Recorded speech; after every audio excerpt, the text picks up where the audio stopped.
much for joining us. And we begin tonight with President Trump, the person who most deserves to look like that. And I know right now, all anyone can think about is the reported indictments coming from Robert Mueller. Please let it be Jared. Please let it be Jared. Please let it be Jared. But a lot has happened this week before that, including Trump addressing America's opioid crisis, which claims 140 lives every day. Or, as one newscaster put it...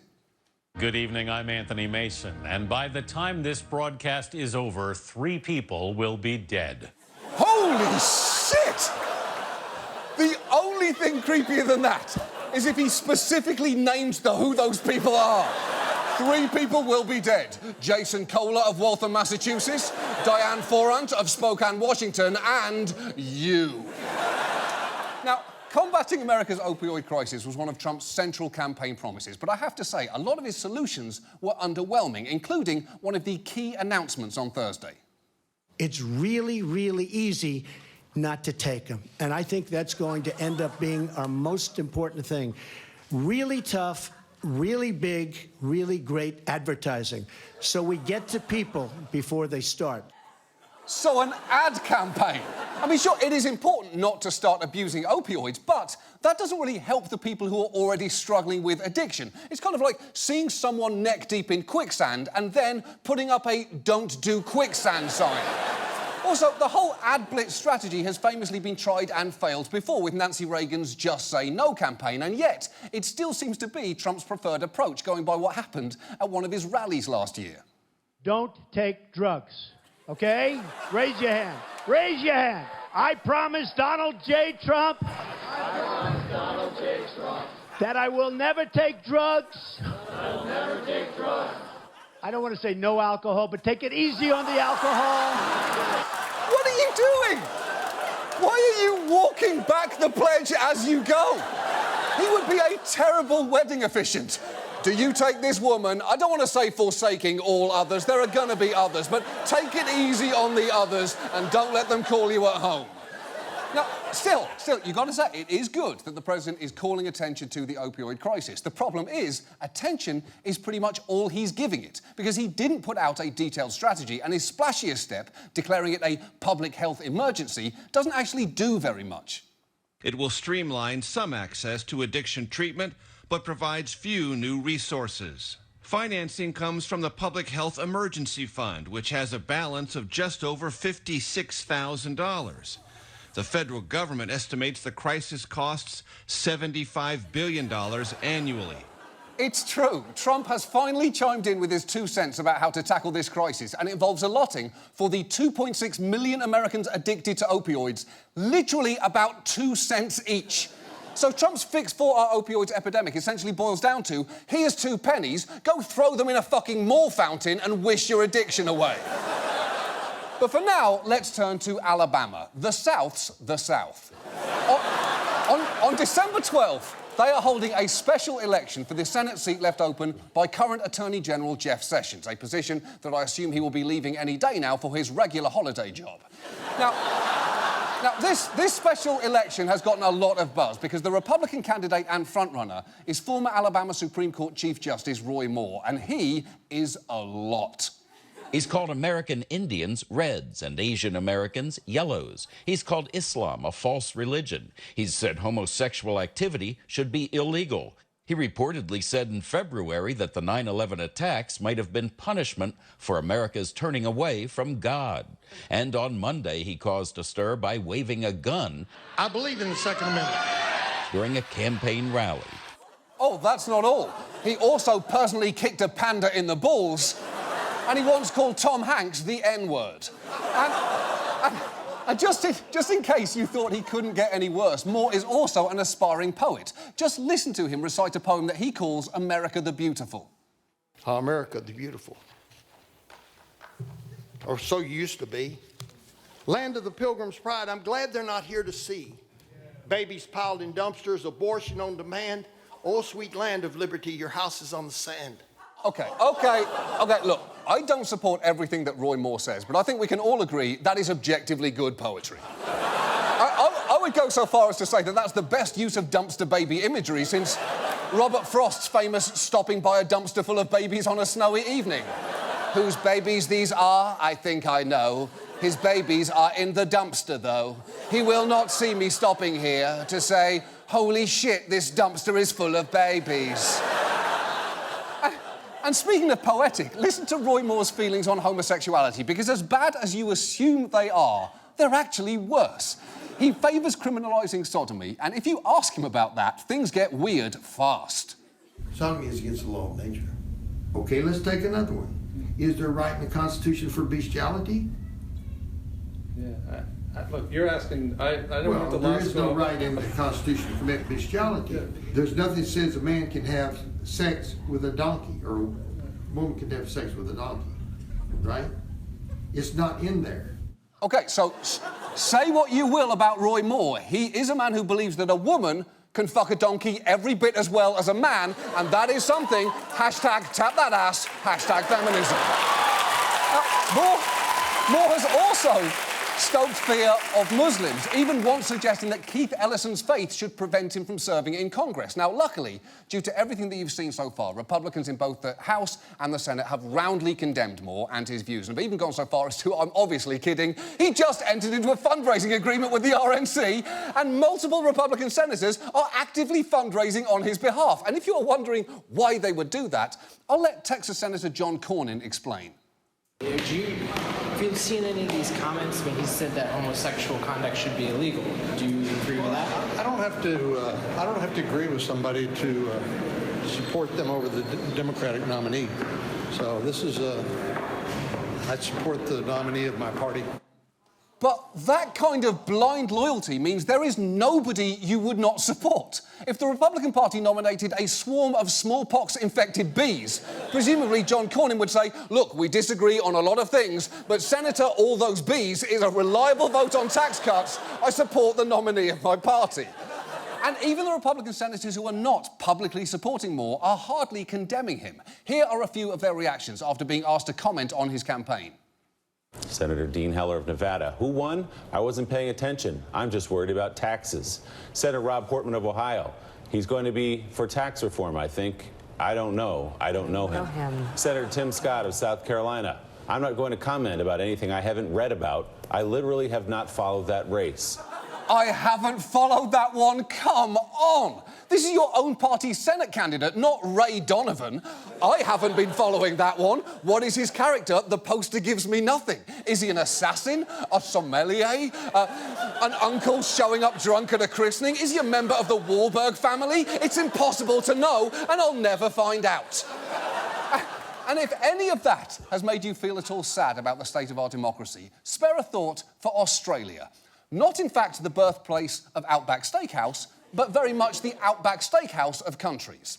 Now, Australia is currently in the midst of a major vote of its own.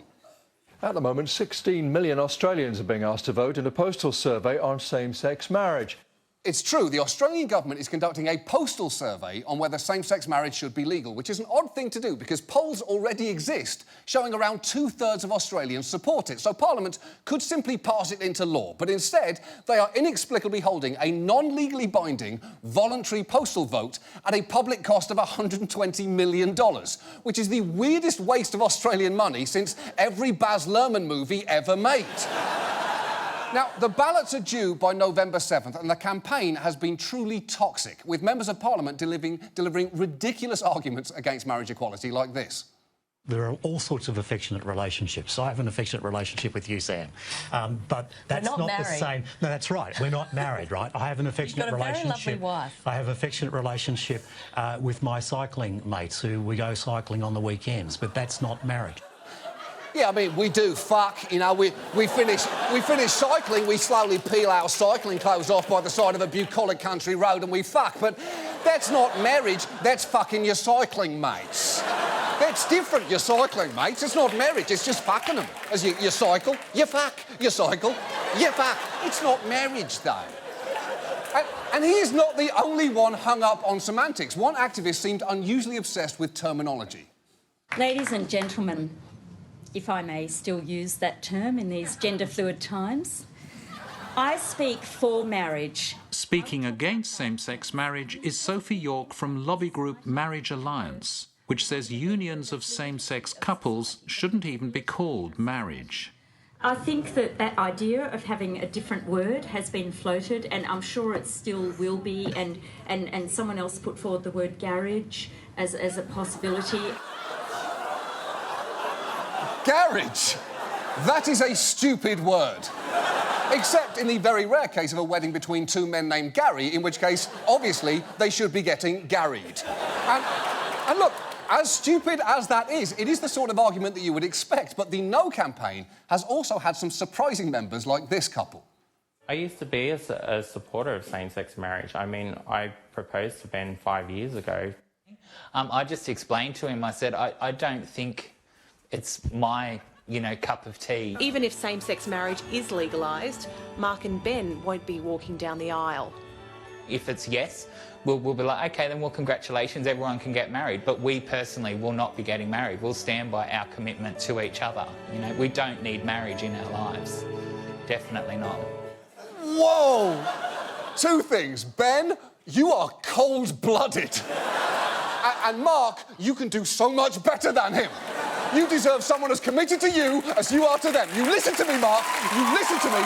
This relationship is going nowhere. Don't stay together for the dog. He knows you're unhappy too.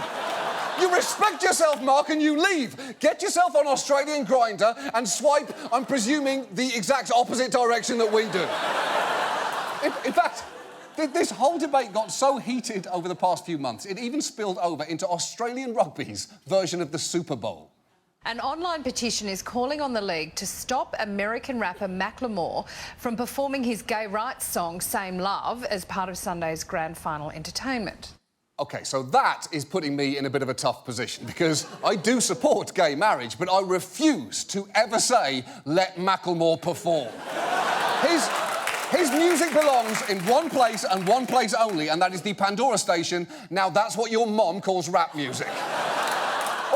Also, let's not pretend that Australia has relentlessly high standards of who performs at their sporting events. Not after this memorable performance at the 2011 AFL Grand Final.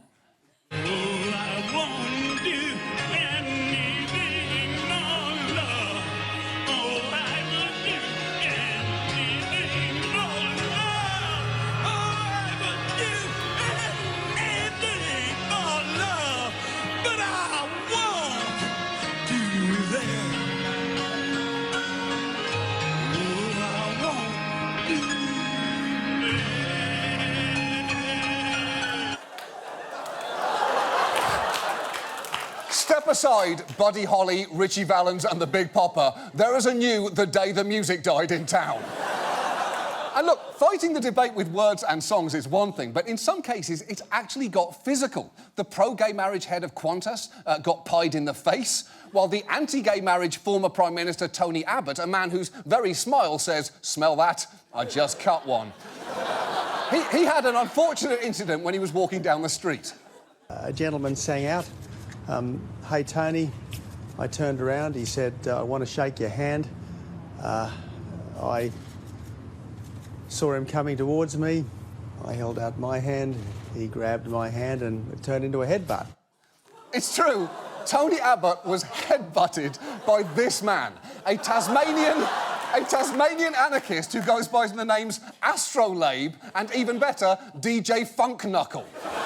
Although it turns out that, according to DJ Funk Knuckle, the attack actually wasn't connected with the gay marriage issue at all.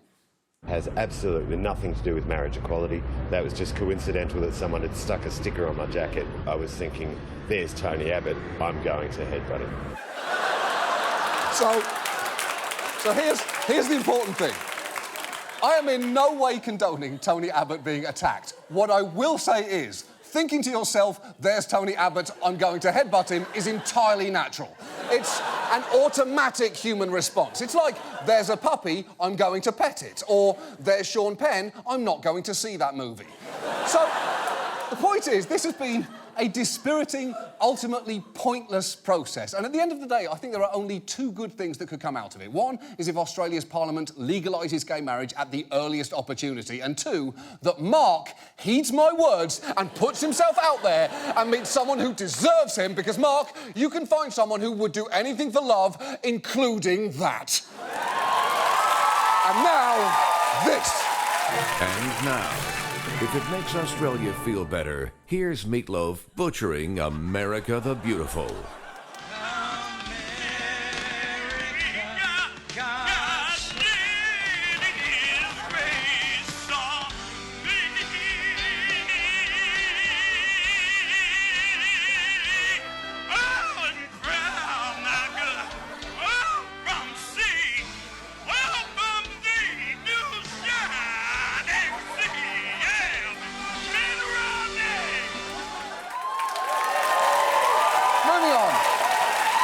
Our main story tonight concerns floods. They are clearly catastrophic, traumatic events, although they have also been responsible for one of the most memorable clips in the history of broadcast news. Good morning. Well, obviously we're getting a nice break from the rain, but not the flooding. This is essentially now a part of the Passaic River in this neighborhood. That's it. Fuck James Cameron and fuck Titanic, because that is now officially the greatest boat disaster ever captured on film. It's over. Now, floods were everywhere this summer. Think of them as the Despacito of natural disasters. Persistent, ubiquitous, and absolutely no fault of the Puerto Rican government. And floods are always threatening. 90% of all natural disasters in the US involve a flood, which is, I assume, the reason that FEMA's website once referred to flooding as America's #1 natural hazard, ! Which is a pretty weird tone to take when describing something horrible. It's like saying boils, America's #1 staph infection, or parks, America's #1 place to die unnoticed. And floods are only going to get worse due to climate change. And I know that there are people who will dispute that, and we just don't have time tonight to litigate whether extreme weather events are exacerbated by climate change. So for now, let's just say... They are. Yeah, they just definitely are. I mean, sure, it is a complicated issue, and we may not have definitive proof until the late 1980s. But while floods are often referred to as natural disasters, the truth is the damage they do is often, to some extent, within our control. Because we have made certain decisions that put and keep people and property in the path of flooding, and that is what this story is about. And before we go any further, let's acknowledge that people live near water for all sorts of reasons. For some, it's where their families have lived for generations, or a necessity for the work that they do. For others, it's a luxury. And living next to the water is undoubtedly attractive, despite the risks, like flooding, or stepping on pointy seashells, or mistakenly giving a Tostito to a seagull without realising that that means that you will now spend the rest of your life haunted by a Tostito-addicted seagull. The point is, whatever the reason to live by the water, many do... Oh, for fuck's sake! You've got to be kidding! I don't have any Tostitos! I've been telling you that for 6 years! Look, no Tostitos! No Tostitos! Get out of here! Get out of here, you flying beach rat! Sorry. The point is, the dangers of waterfront living are real, but many people, like this man who lives on the water in Tampa Bay, feel the benefits outweigh the risks. Mark knows that life here is tenuous, but he doesn't dwell on it. Every morning when I walk out to get the paper, I see dolphins frolicking in the bayou and roseate spoonbills walking around the edge of the bayou, so it tends to make you forget about all those sorts of things. Sure, I can imagine that seeing a roseate spoonbill would take your mind off things because you're spending your whole day trying to figure out how a flamingo could have gotten its stupid bird face stuck into a panini press. I'm just saying, even people who like birds don't like this bird. The Audubon Society, an organisation whose entire purpose is to champion birds, says they are, quote, gorgeous at a distance and bizarre up close. Which is like the American Kennel Club saying, we celebrate all dogs and honour them as man's best friend, but the Dandy Dinmont has a trash personality and looks like a Scotty fucked Phil Spector. And look, if you are literally overlooking a bayou like that guy, you are probably aware that flooding is a risk. But not every flood-prone area is directly along the coast, and sometimes aggressive development can exacerbate the risk of flooding, even considerably inland. Just look at Houston, which was recently rocked by Harvey. The metro area's development has exploded. One study found the Houston area has added 25% more pavement over 15 years, replacing soil-rich wetlands that could absorb water with concrete-covered suburbia. Exactly, and that made Harvey's damage significantly worse. Concrete isn't good at absorbing water. That is why people don't dry off at the beach by rolling around in the parking lot. But it's not just global warming or unchecked growth that have put more people in risky flood-prone areas. It's also the fact that it's frequently only possible for people to take that risk because they have flood insurance. Just look at Buying the Beach. It's a house hunters type show for people who want to live near the water. And one episode featured two brothers named Mitch and Daniel arguing over a particular beach house, which led to this exchange. What'd you think about the island house, Mitch? Well, I think there was a lot of good and a lot of bad on it. Right off the steps into the beach, can't be beat. We are really close to the water. That's just another thing that's got me concerned. Well, that's what insurance is for. That's what insurance is for. That may be the most reckless statement ever said on a boat. And I'm very much including, I can definitely make this shot work. And, hey, let's feed these gulls some Tostitos. I don't have any. All I did was say the word. Get out of here. No Tostitos. No Tostitos. But Mitch, no Tostitos. But Mitch isn't wrong. That if they bought that house, they could get flood insurance, and surprisingly cheaply. And it's worth taking some time to understand why that is the case. Because, unlike other forms of homeowners insurance, flood protection is actually underwritten by the government through the NFIP, or National Flood Insurance Programme. It started nearly 50 years ago after historic floods wiped out many people's homes in the 1960s. And the government back then realised that there was a real problem. Insurance companies wouldn't cover floods at an affordable cost because it was too risky. So because of that, the government was spending way too much on disaster relief. So they stepped in and created the NFIP, which offered significantly discounted insurance to encourage people to buy it. And that sounds great, but crucially, the aim at the time was not that people would be staying in at-risk homes permanently, as the programme's current administrator explains. They presumed that if we told people they were at risk, they would move. They presumed that over the life of the program, those discounts wouldn't need to be continued. And they presumed they wouldn't need to be continued because once people knew they had the risk, they would move out. That has not proven true. No, but of course it hasn't, because that's not how people work. We will gladly accept huge risks to our personal safety for the sake of a discount. That was the entire premise behind the McDonald's dollar menu. And that is just one of the many flaws with how this well-intentioned programme was designed, because everything about it, from who participates to where the money goes to the incentives it creates, needs fixing. And let's start with the fact that eligibility for the programme is determined through floodplain maps. You are required to buy flood insurance if you have a federally backed mortgage and FEMA's maps show that you live in a risky area. Unfortunately, the mandate has been poorly enforced, meaning that lots of people don't buy insurance who should, and the maps themselves can be both out of date and wildly inaccurate. In fact, just days before Harvey struck, a study of Houston area flood maps was published, and the results were alarming. Over the course of a decade, researchers at Rice University and Texas A&M Galveston studied one section of Southeast Harris County. They found FEMA's floodplain maps missed about 75% of the damages from the storms. 75%? At that point, you might as well predict floods by having blindfolded 6-year-olds pin little cardboard puddles onto city maps at birthday parties.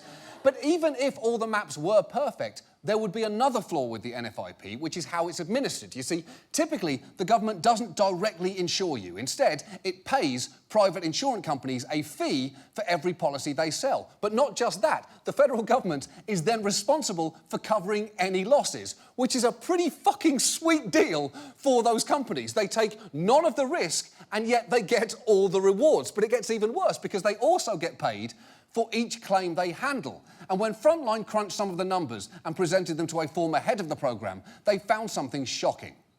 There was one number that really jumped out. With all the claims in the wake of Sandy, the profits were more than $400 million. Because they're handling a lot of claims that year, and they make a lot of money when they handle claims. When a big storm hits, then they make more money. Yeah, at the very time you need them to make less money, if anything, because of the burden is going to be borne by the taxpayers, they make a killing. That's true. For insurance companies, the bigger the disaster, the more they stand to profit. And that is a business model not usually seen outside of Nicolas Cage's career. And while the insurance industry may dispute exactly how much profit they make, the fact remains that the government and the taxpayer are definitely the ones eating the losses, which is one of the reasons why, even before these latest hurricanes, the programme was $25 billion in debt. And there are not enough roseate spoonbills in the world to take your mind off that. And just to be clear, there are exactly enough roseate spoonbills in the world. I'm just saying, do we all really need more of this?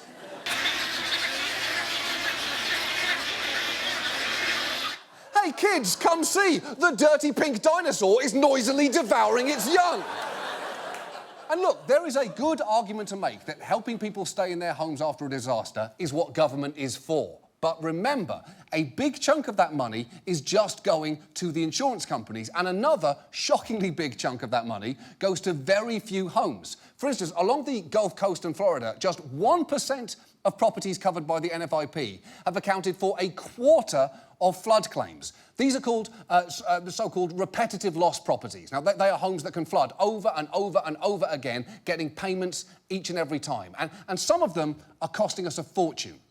Just recently, an article in the Washington Post highlighted a home in Pointe-Coupee Parish that has flooded 40 times. While the house is valued at just $56,000, the NFIP has doled out nearly $430,000 to cover flood claims. So that is just stupid. Because if nothing else, if your house floods 40 times, Mother Nature is sending you a pretty clear message, and that message is, hey, would you mind leaving? Some weird fish would like to fuck in here now. And some parts of the country have particularly extreme examples of this. Now, you remember Mitch and Daniel? The pastel death trap that they were looking at is on a place called Dauphin Island, where over the past 2 decades, homeowners have paid just $9.3 million in premiums into the NFIP, but they've received $72.2 million in payments for their damaged homes. It is so bad that the island got written up by Bloomberg under the headline, "Love of Coastal Living is Draining US Disaster Funds." And at first glance, we thought, hold on, isn't that the exact same eyesore on stilts that Mitch and Daniel almost bought? Well, the good news is it's actually not. The bad news is it's literally the house next door, and it was also featured on a different episode of Buying the Beach. It's right in the water. It wasn't close to the beach, it was in the ocean. The waves are just right here. Whew. It's literally in the ocean. This is insane. Yeah, it is insane. But what's even crazier is, at the end of the episode, they decided to buy that house!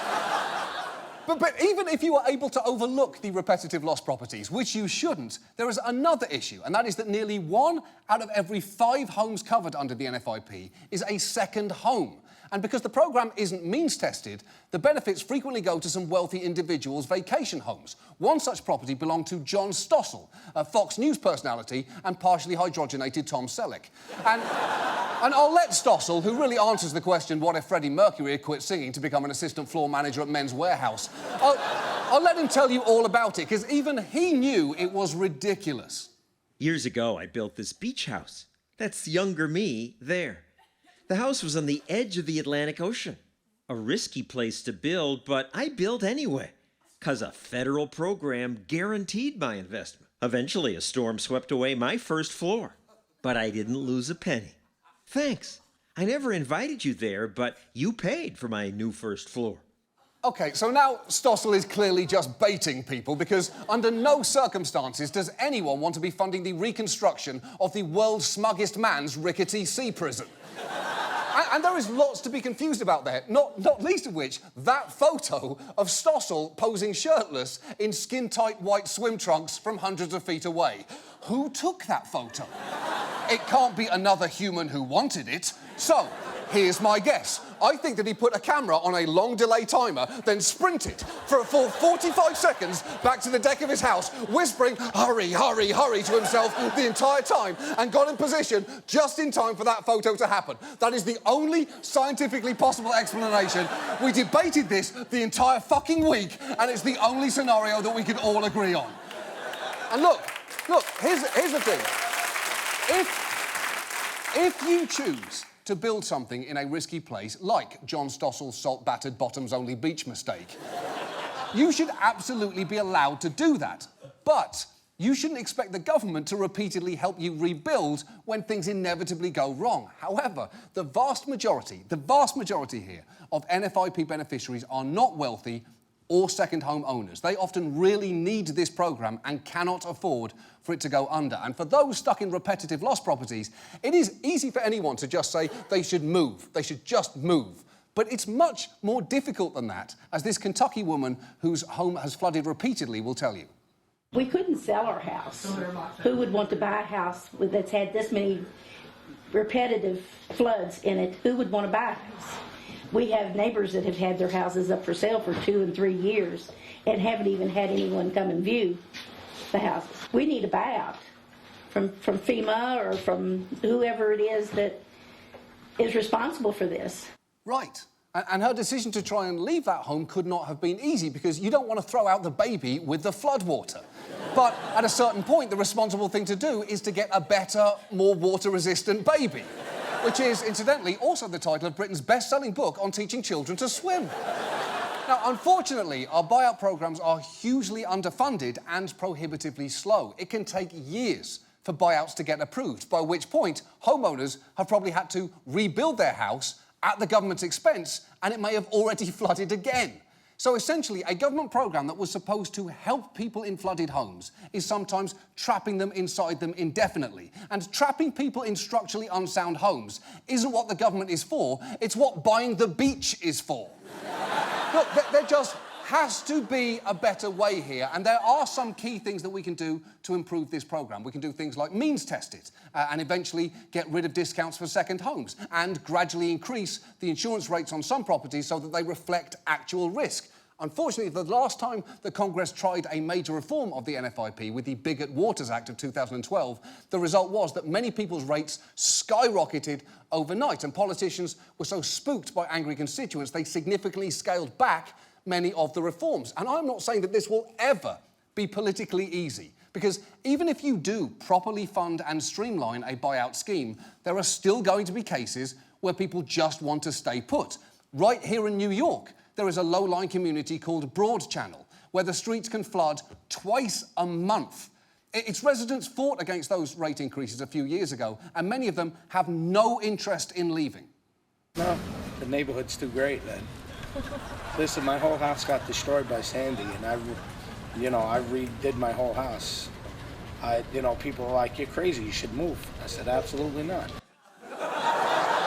But you're standing in water right now. Maybe the people telling you to move were saying, at the very least, can you move up 5 inches to dry land?